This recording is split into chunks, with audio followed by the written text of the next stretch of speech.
greatest mysteries of mankind is where did we come from? Scientists and philosophers alike have pondered this elusive question and put forth many explanations. But in truth, no one really knows. Good evening. I'm Charlton Heston. In their search for answers, scientists gather evidence and develop theories based on what they observe. But sometimes evidence turns up that completely contradicts this. Footprints resembling modern man's were discovered in Texas, side by side with dinosaur tracks. Does this mean that man lived millions of years ago, at the time of the dinosaur? These 70-ton blocks were somehow transported to the Peruvian mountain temple of Ollantaytambo. The only source of this red granite is 5 miles away on the peak of another mountain. Ancient maps have been discovered which correctly depict the continent of Antarctica centuries before it was discovered by Europeans. Some claim this is evidence of a technologically advanced culture that existed before recorded history began. Tonight we'll examine these and other controversial findings to see if what we're being taught about the origins of man is supported by the evidence. We'll meet a new breed of scientific investigators who claim that the history of man on this planet may be radically different than what is accepted today. Before the 19th century, Western man looked to the Bible for an explanation of his origins. In the story of Genesis, God created man from the dust of the earth 6,000 years ago. But when man dug into the earth for answers, he found evidence that appeared to tell a different story. Evolution. In 1859, Charles Darwin published his book, The Origin of Species. This book put forth the revolutionary idea that all life on Earth could be explained by the workings of nature. Instead of a supreme being creating the diversity of life, the theory of evolution proposes that accidental changes in nature are the cause. These changes are governed by the process of natural selection. Survival of the fittest. Over the past 2 centuries, archaeologists have collected bones and artifacts that suggest there's a logical sequence of evolutionary steps from ape to man. Man's earliest relatives were ape-like beings who appeared around 25 million years ago. The first of those to walk upright emerged 20 million years later. Over the remaining 5 million years, he continued to evolve, passing through various stages of development until modern man, like ourselves, emerged over 100,000 years ago. Archaeologists determine the age of artifacts by the level of strata or layer of earth they're found in. Recent artifacts associated with modern man are generally found close to the surface, while older, more primitive artifacts are in deeper layers of the ground. But sometimes artifacts are found that break all the rules. Archaeologists call them anomalous artifacts. What happens when we find a modern human skull in rock strata far beneath even the oldest of man's ancestors? In their controversial book, Forbidden Archaeology, Michael Cremo and Dr. Richard Thompson have documented hundreds of these anomalous artifacts which have yet to be explained. The basic body of evidence that we've uncovered in this book suggests that human beings of modern anatomical type have been existing for many, many millions of years into the past. In 1880, California state geologist J.D. Whitney was intrigued by an unexpected discovery made 300 feet under Table Mountain. While digging for gold, miners unearthed a variety of stone tools, such as mortar and pestles and ladles. Incredibly, the rock strata the tools were reportedly found in was dated as early as 55 million years old. Whitney made a thorough report in these finds and came to an unsettling conclusion. Man could be millions of years older than the current evolutionary model suggests. This bizarre evidence seems to have been well documented, yet the general public and many within the scientific community are unaware of these controversial finds. The question is, why haven't we heard of these discoveries before? Oh, I think we're talking about a massive cover-up. As I said, over the past 150 years, these archaeologists and anthropologists have covered up as much evidence as they've dug up, literally. Basically what you find is something we call a knowledge filter. This is a fundamental feature of science. It's also a fundamental feature of human nature. People tend to filter out things that don't fit, that don't make sense in terms of their paradigm or their way of thinking. So in science you find that evidence that doesn't fit the accepted paradigm tends to be eliminated. It's not taught, it's not discussed, and people who are educated in scientific teachings generally don't even learn about it. Conventional theory states that modern man originated in southern Africa around 100,000 years ago. From there, he migrated north into Europe and southern Asia, continued through Asia, and crossed the Bering Strait into the New World around 30,000 years ago. He then came down through North America and finally arrived in South America around 15,000 years ago. Yet numerous artifacts have been found across North and South America that are so old they threaten to completely overturn this theory. According to geologist Virginia Steen McIntyre, she was silenced at the height of her career because of her determination to report the facts. In the summer of 1966, a collection of stone tools, including this leaf-shaped spear point, was uncovered at Hoyatlaco, Mexico. To find out exactly how old the spear points were, a team of experts from the United States Geological Survey was called in to date them. When we first began to work on the Hoyatlaco site, we thought we had an old site. This was back in '66, and we thought it was perhaps 20,000 years old, and at that time that was considered a very old age for the site. We did what they call radiometric dates, which gives an actual date range, and we used two different methods to do that. One was using uranium atoms, another one was using little zircon crystals. When we finally got the dates and all the different methods we used to date it, it came out to be 250,000 years old. To tell you the truth, I would have been happy with a 20,000-year-old date. It would have made my career. It was very old for the time, but it wasn't so old that it was that controversial. People can take 20,000-year steps. They can't take steps that are over 200,000 years at one time. And I was rather naive. I thought, okay, we've got something big here, but I'm just going to stick with the date. We've got the information, we got the facts, let's get the facts out and go on from there. And I didn't realize it was going to ruin my whole career. According to Dr. McIntyre, because she stuck to the facts, all of her professional opportunities were closed off. She's not worked in her chosen field since. The site was closed and permission for further investigation was denied forever. It's not necessarily a deliberate conspiracy in the sense of some people getting together in a smoke-filled room and saying, we're going to deceive people. It's something that happens automatically within the scientific community. So when a given piece of evidence disagrees with the predominant theory, then automatically people won't talk about it, they won't report it, and that means that science fails to progress in the way that one would hope.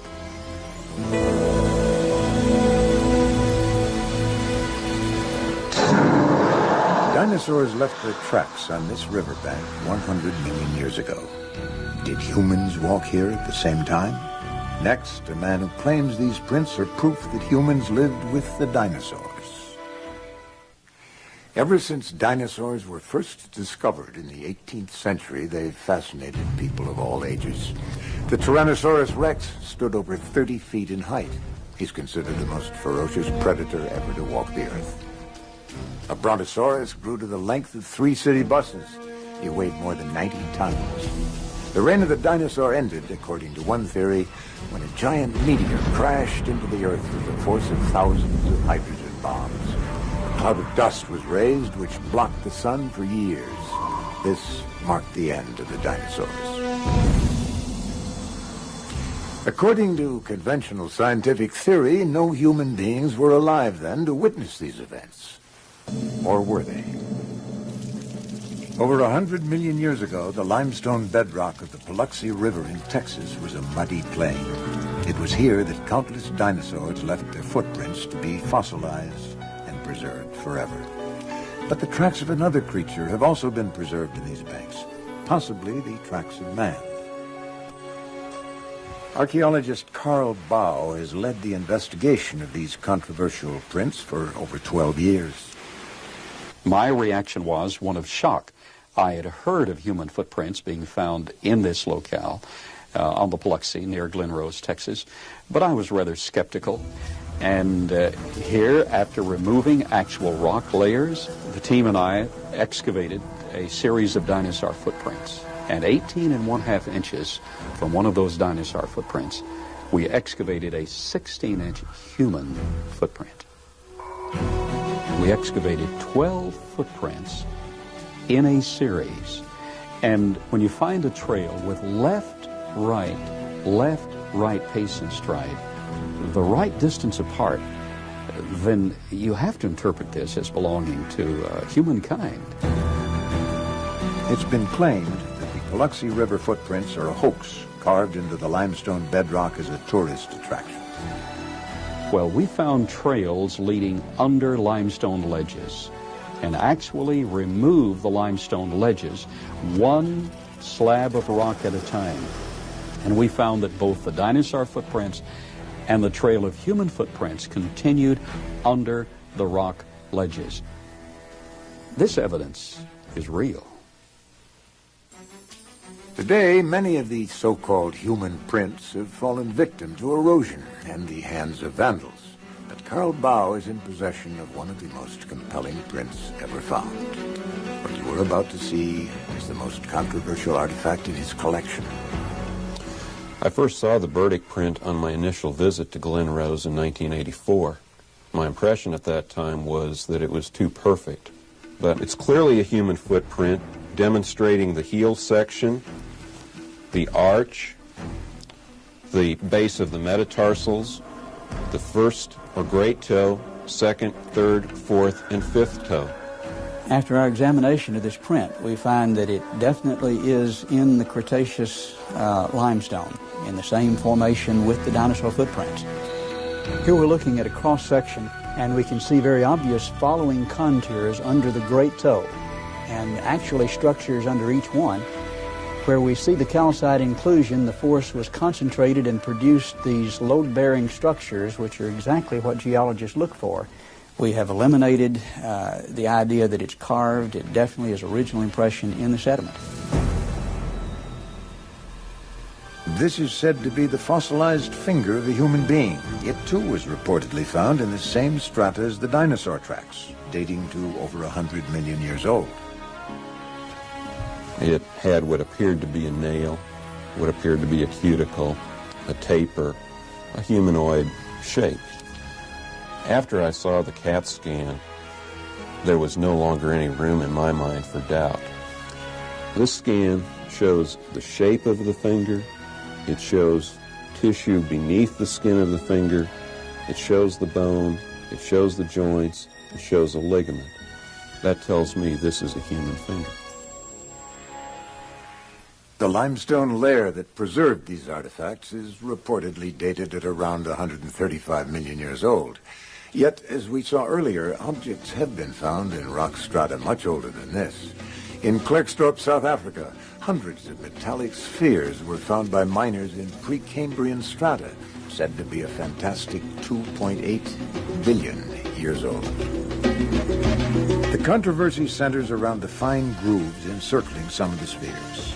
Lab technicians were at a loss to explain how they could have been formed by any known natural process. According to the curator of the Klerksdorp Museum, Rolf Mars, these spheres are a complete mystery. They look man-made, yet at the time in Earth's history when they came to rest on this rock, no intelligent life existed. They're like nothing I've ever seen before. Author-researcher David Hatcher Childress has written numerous articles on the coexistence of humans and dinosaurs. I think that one of the solutions to the paradox of dinosaurs and people together and the vast discrepancy in time, the whole timeline of millions of years versus only thousands of years, can be explained in a cataclysmically geological view of the past. where rather than geological events taking place over millions of years, they take place more quickly, and what is 1,000,000 years on a geological time scale is in fact only, say, 1,000 years.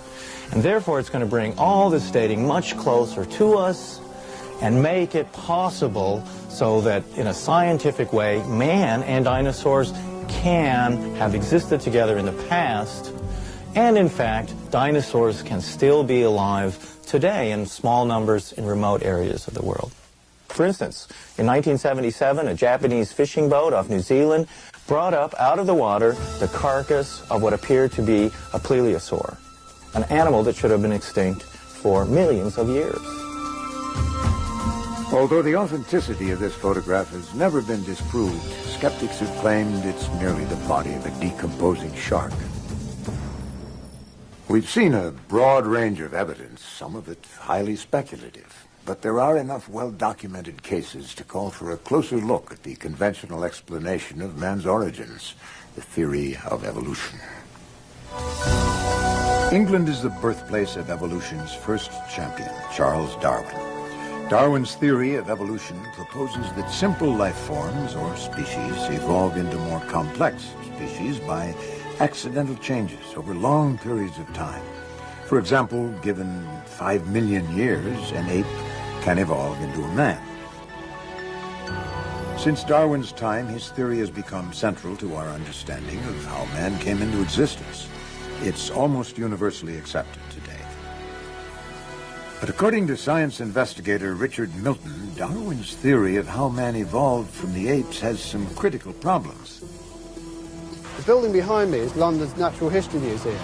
It looks rather like a cathedral or a church, and in a way that's what it is. It's a kind of temple to Darwin's theory of evolution. People come to museums like the Natural History Museum to get answers to their question. Have we evolved from apes? Do humans and apes share a common ancestor? And to look at an exhibit like this, you'd think that question had been answered decisively yes. But the answer is far from decisive. In fact, this representation is an interpretation of the fossils, the interpretation of one group of scientists. There are other interpretations, but you won't find them in this museum or any other museum in the world. In the model of the evolutionary tree, man and apes are said to share a common ancestor. However, evidence of that common ancestor is highly contested. That's why it is still called the missing link. When Darwin's theory of evolution was embraced, it was assumed that in the next century enough fossil evidence would be found to prove that man had evolved from the apes. Darwinists have promised us a missing link, and so they've got to deliver. They've got to come up with one. Any missing link will do, it seems. Every so often a skeleton is found in Africa. Its discoverers describe it as being the missing link. The headlines come and go, and then later on, that skeleton, those bones are reclassified either as human or as ape. And so far, the missing link is still missing. One of the most classic examples of this is the story of Java Man, discovered by Eugene Dubois in 1892. Dubois discovered a very primitive-looking ape-like skull cap, and he discovered this thigh bone about 40 feet away. He said, well, obviously they must belong to the same creature. And that creature walked erect like a human being and had an ape-like skull, so that must be a missing link, the Pithecanthropus ape man. So maybe you had a big ape and a human being living together in Java about 1 million years ago. The important point to make about the Java man discovery is that it's based on a speculative leap in which two pieces of evidence are put together in a way that's not really warranted. At the end of his life, Dubois realized that the skull cap belonged to a large ape, and the leg bone was from a man. Nevertheless, Java Man was prominently displayed at the Museum of Natural History in New York until 1984. Since then, it has been removed. Today, museums all over the world display models of yet another skeleton they call the missing link, the common ancestor of both man and ape. Lucy, the famous Australopithecine, discovered by Donald Johanson. He says she was very human-like, but I was at a conference of anthropologists where many of them were making a case that she was hardly distinguishable from an ape or a monkey. These bones have been restored to resemble a missing link, part human, part ape, and Lucy is now thought of as being our long-lost ancestor. But this is merely an interpretation, the interpretation of one group. Those same bones can be, and they have been taken by scientists, and identified as simply an extinct ape. Nothing to do with us at all. The newspapers are constantly reporting new discoveries that add to our understanding of man's origins, but so far, conclusive evidence of a missing link has not been found. So what happens to the evolutionary model if the missing link does not exist at all? Without it, there's little support for man's connection with the apes, and the model simply collapses. Some people have said to me, how can you criticize the theory if you don't have something to replace it with? Well, I don't accept that. If the emperor hasn't got any clothes on, then the emperor hasn't got any clothes on. It's not my fault. It seems to me that if Darwinism is wrong, then somebody has got to point the finger. Next, we will visit the mysterious city of Tiahuanaco, built at an altitude of 12,500 feet, with stones weighing 150 tons. This could be the oldest city in the world, built by a civilization as yet unknown. In order to unravel the mystery of man's origins, we must follow the path of civilization. Now, civilization is said to have spread from the old world to the new world, but there is evidence that humans were building cities in the new world thousands of years before history tells us.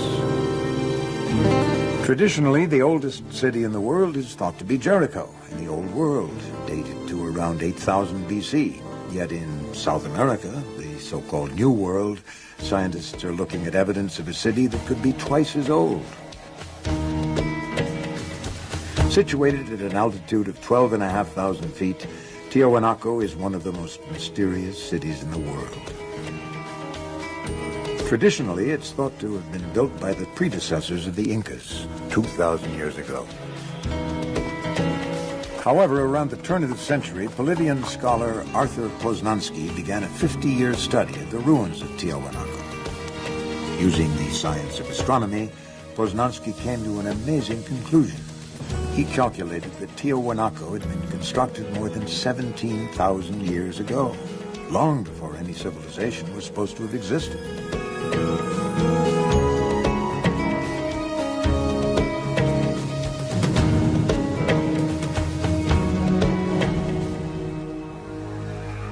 Poznansky called this fabulous city the cradle of civilization. Even though the accuracy of Poznansky's measurements were confirmed by engineers, his conclusions about the age of Tiahuanaco have never been accepted. Neil Steedy, a Mesoamerican archaeologist, decided to reopen this controversial investigation. I met with Dr. Oswaldo Rivera, who is head of Bolivian archaeology. The doctor, though he disagrees with Poznansky's findings, was more than willing to help in every way possible so that we could retrace Poznansky's steps. Neil visited Dr. Rivera's newest excavation site, the Acapana Pyramid. Today it's mostly in ruins, but the base is miraculously preserved and still testifies to the advanced capability of its builders.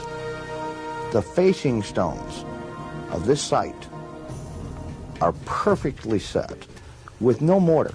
We took a needle, and that needle we tried to insert at every point along the joint, and the needle couldn't be inserted. A perfect cut.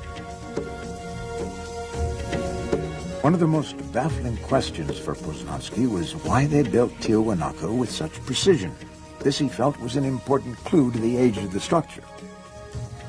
Now, the ancients constructed the site with astronomical alignments in mind. As the sun rises each day, it moves along the horizon and arises in a different spot. To measure this movement, they built the temple itself as a giant clock to tell them how the progression of the sun was proceeding. And we can use those same astronomical alignments to date the site. Poznański observed that on the first day of spring, the sun rose exactly in the center of the temple, through the archway. Based on the layout of the temple, he deduced that on the first days of winter and summer, the sun should rise directly over each of the huge cornerstones. But he found this was not the case. The position of the sun was, for some reason, slightly outside of the corner markers. He wondered what that reason was. In Tiahuanaco, and in the other ancient sites surrounding it, the architecture is perfectly aligned to the cardinal points. The buildings are deliberately oriented to the cardinal points. But if we measure each building precisely, we will find errors. I believe these are simple errors of construction, not at all related to the date of construction. After observing the perfection with which this site is built, with 100-ton stones, to suggest that such things as the solstice markers are misaligned, I find incredible. No, I think the solstice markers were probably very precisely located, as everything else in the site. And in fact, this is the very argument that Poznański used to calculate the antiquity of the site. By measuring the angle of the cornerstones and comparing that angle to today's sunrise position, Poznański was able to calculate that Tiahuanaco was built 17,000 years ago. At that time, the tilt of the Earth's axis was slightly different than it is today. So the summer and winter suns would have risen directly above the ancient cornerstones. The only correction that I would make is that we now have better astronomical measurements due to satellites and computers. And I would suspect the date would be more like 12,000 years ago. But that still makes Tiahuanaco the oldest city known on the face of the earth. In his Chronicles of Peru, written in the 1600s, Garcia de la Vega wrote that when the Spanish first arrived in South America, they asked the Incas who built this incredible city of Tiahuanaco. Did you build it? The Incas said, no. In fact, they laughed at the idea. They said, we had nothing to do with it. This was built thousands of years before our time.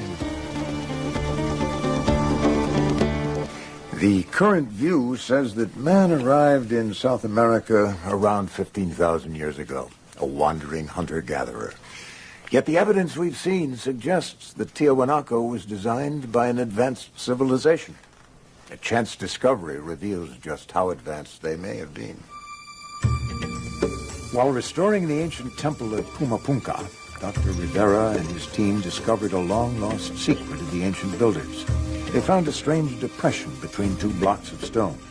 Upon clearing out the debris, they noticed the unmistakable glint of metal. Whoever built Tiahuanaco came up with a very ingenious method for holding together the huge stones which they used to build the site. They carved a groove in the edge, and into this groove they would pour a molten alloy, which later hardened into a staple. What I find amazing here is that to move to each site where the staple was needed, they had to have something like a portable smelting plant to maintain this metal in a molten state. Mysterious metal clamps revealed a level of technology far beyond their time. The antiquity and the technological sophistication of Tiahuanaco should make each and every one of us fully question the origins of civilization.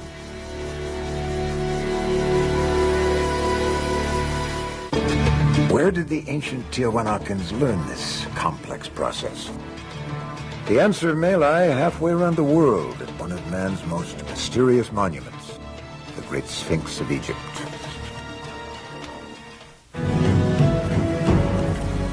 Is it possible that there was an advanced civilization on this planet thousands of years before history tells us? Investigative journalist Graham Hancock considers this to be a very real possibility. He has dedicated 9 years of his life to tracking down the evidence. This monument is one of a category of monuments from all over the world. These monuments have certain things in common. First and foremost, enormous blocks of stone, gigantic, weighing hundreds of tons. Secondly, very precise scientific astronomical alignments. And thirdly, the greatest mystery of all, we don't know who built these monuments. Hancock points to a number of sites throughout the world which exhibit gigantic stone construction. This is called megalithic architecture. The immense fortress of Sacsayhuaman in Peru is comprised of individual granite stones, some weighing 360 tons. That's the equivalent of 2 diesel locomotives. The Osirian in Egypt is made of tremendous pillars of red Aswan granite, some of which weigh over 100 tons. My own view is that what we're looking at here is a common influence that touched all of these places long before recorded history began. A remote third-party civilization, unidentified by historians, that had a presence in Mexico, that had a presence in South America, that had a presence in Egypt and elsewhere, and that left behind a legacy of knowledge in all of those places.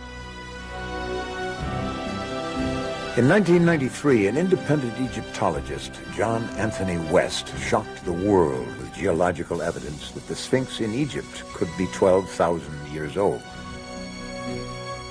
Recently, astronomer-engineer Robert Bauval, using a computer model of the Giza Plateau, made a startling discovery which seems to confirm this ancient age of the Sphinx.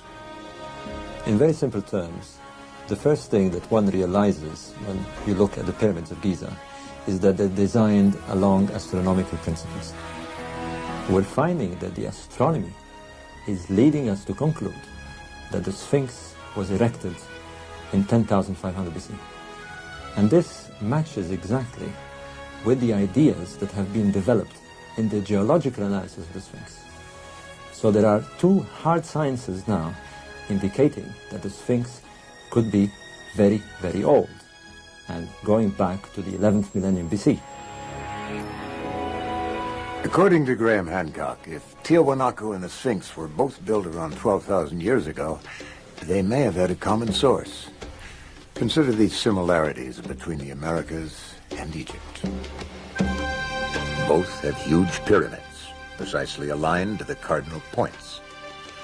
Temples with megalithic stones, with extremely fine joints of less than a 50th of an inch. Both Egypt and the Americas used royal headdresses of similar style. Both employed a unique style of construction using L-shaped corners. Both used the same style of metal clamps to hold huge stones in place, and both cultures used the process of mummification to preserve and honor their dead. These compelling similarities between Egypt and the Americas suggest to some that a sophisticated group of seafaring people crossed the Atlantic thousands of years before Columbus. A collection of ancient maps suggests they may have had a knowledge of the world which has never been explained. In 1929, rolled up on a dusty shelf in a library in Constantinople in Turkey, a map was found. This map had been drawn in 1513 by a Turkish admiral, Admiral Piri Reis. The strange thing about this map is it shows features of the Earth that nobody in 1513 should have been able to know. Before the 18th century, sailors ran the risk of crashing their ships onto rocky coastlines because they lacked one thing, the ability to calculate longitude. For that, you need an extremely accurate clock. It wasn't until 1790 that the first accurate marine timepiece was invented, and sailors could pinpoint their position on the seas. Yet 250 years before this clock was made, Piri Reis had drawn a map which showed the coastlines of Africa and South America within a half a degree of longitude. And as Piri Reis himself told us, that knowledge was not his knowledge. It was knowledge that he'd borrowed and copied from earlier maps. And he stated on the map that it was based on more than 20 source maps, and that some of these maps went back to the time of Alexander the Great, or even earlier, in other words, to before the time of Christ. So the mystery is, where did these source maps come from? Who charted the globe long ages ago with an accuracy that we ourselves can hardly match today?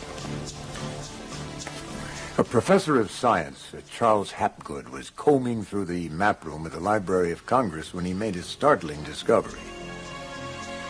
As my eyes fell upon the southern hemisphere of a world map drawn by Orontius Phineas in 1532, I had the instant conviction that I had found here a truly authentic map of the real Antarctica.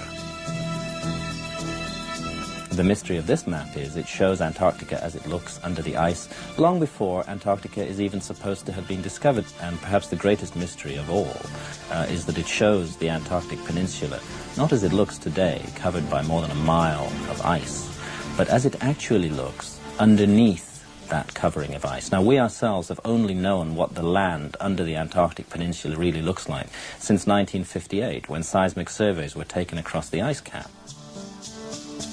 Hapgood put his theory to the test. He compared the Orontius Phineas map with the map of Antarctica as it looks covered with ice.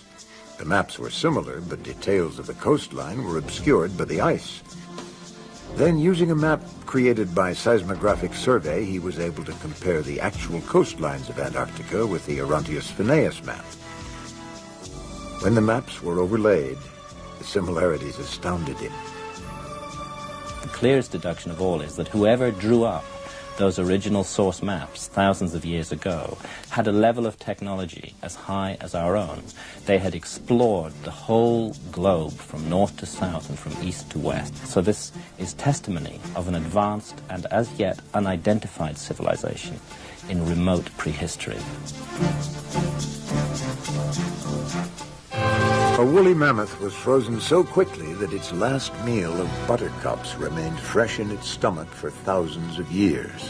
This sudden drop in temperature may be a clue to the disappearance of the unidentified civilization Plato called Atlantis. If a technologically advanced culture did live on the Earth thousands of years ago, what happened to them? The Greek philosopher Plato described an advanced civilization whose legend was preserved by Egyptian priests. As the story goes, Atlantis was a great empire of engineers and scientists who were in many ways more technologically advanced than we are today. It was destroyed 12,000 years ago by floods and earthquakes, forcing its survivors to seek refuge all over the world. For centuries, scientists and explorers have searched in vain for a continent that fits Plato's description of Atlantis. So far, no sign of this vast island empire has been found. Some say it sank into the Atlantic Ocean. Others say it was destroyed by the volcanic eruption of Thera in the Mediterranean. But researcher Rand Flemath believes he's found a location that no one else has ever considered. Atlantis, he says, is buried under 2 miles of ice. Up until now, the search for Atlantis has been restricted to 2 bodies of water, the Mediterranean Sea and the North Atlantic. But Atlantis is said to have been in the real ocean. And we now understand that the world has only one ocean, the world ocean. In the middle of that ocean is Antarctica. It's right smack in the middle. And this is where we believe that the mapping of the Earth took place. It's most famously known as Atlantis.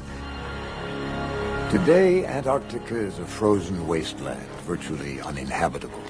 According to geologists, it's been buried under ice for almost 2 million years. How could any civilization have thrived there only 12,000 years ago? A surprising discovery in Siberia may hold the answer. In 1977, a Russian bulldozer operator noticed a block of muddy ice containing a curious dark mass. On closer inspection, he was amazed to see the contours of a small elephant-like creature. He had discovered a perfectly preserved woolly mammoth. In a kind of zone of death, all over the northern hemisphere, northern Siberia and northern Canada, we find the frozen carcasses of hundreds of thousands of large mammal species, mainly mammoths, but also woolly rhinos and other creatures of this kind. And when their stomach contents are examined, as they have been, they're found to have been grazing on warm weather vegetation, and yet they're now positioned extremely close to the North Pole. The only theory which really explains this mystery is the theory of crustal displacement, that the land that they were on was shoved into a much colder climate very suddenly. Professor Charles Hapgood was fascinated by the fact that thousands of animals could be frozen completely in a brief moment of geological time, and that ancient maps of Antarctica suggest that it too was frozen over very quickly. For Hapgood, this could only be explained in one way: that entire continents could rapidly change positions on the planet. About 12,000 years ago, there was a displacement of the Earth's crust. The entire outer shell of the Earth moved something like 2,000 miles. And when the Earth's crust shifted, all of Antarctica is encapsulated by the polar zone, and at the same time, North America is released from the Arctic Circle and becomes temperate. So we have ice melting in North America, ice forming in Antarctica. When Professor Hapgood first proposed this theory, it was met with silence from the scientific community, with one notable exception, Dr. Albert Einstein. I find your arguments very impressive and have the impression that your hypothesis is correct. One can hardly doubt that significant shifts of the crust of the Earth have taken place repeatedly and within a short time. This controversial theory is based on a well-accepted fact. The individual continents have been slowly drifting apart for millions of years. This is possible because the outer crust of the Earth floats upon a semi-liquid layer. Hapgood's theory of crustal displacement takes this principle one step further. It states that the entire crust of the Earth can shift in one piece, like the loose skin of an orange. Hapgood documented 3 Earth crust displacements in the last 100,000 years. We believe that they happen every 41,000 years. The last one happened 11,500 years ago, so we're not due for another Earth crust displacement for 29,500 years. According to Hapgood's theory, this cataclysmic shift is caused by an imbalance of ice on the polar caps. Over time, ice builds up at the poles, reaching as much as 2 miles in thickness. The tremendous weight of the ice causes an imbalance on the globe. The ice shifts, dragging the outer crust and the continents in one piece to new positions. The polar caps are now in a warmer climate where they begin to melt, while temperate lands are in the polar regions where they freeze and build up ice. If Hapgood's theory is possible and land masses can suddenly shift 2,000 miles, it might explain how an entire continent and its people could have been lost to history. I am convinced by the evidence that we are a species with amnesia. We have forgotten something of great importance from our own past. When we recover it, we'll realize for a start that our civilization isn't the apex of creation. It isn't the pinnacle towards which everything has been building throughout all of geological time. Rather, it's part of an up and down, a flow, that it's possible for a civilization to reach a very high level of advancement and be wiped out. This is something we've never really confronted, and we need to confront it. We have met the experts and looked at the evidence that seems to contradict our conventional theories about the human race. Numerous artifacts indicate to some scientists that man could be millions of years old, throwing into question our descent from the apes. Ancient maps and megalithic architecture suggest that an advanced culture may have existed 12,000 years ago, their homeland wiped out by a cataclysm that rearranged the entire face of the planet. It's been said that man has made the climb from Stone Age to civilization more than once, and that our present time is just the latest in this cycle. But only if the evidence is allowed to speak for itself will we ever learn the truth about the mysterious origins of man.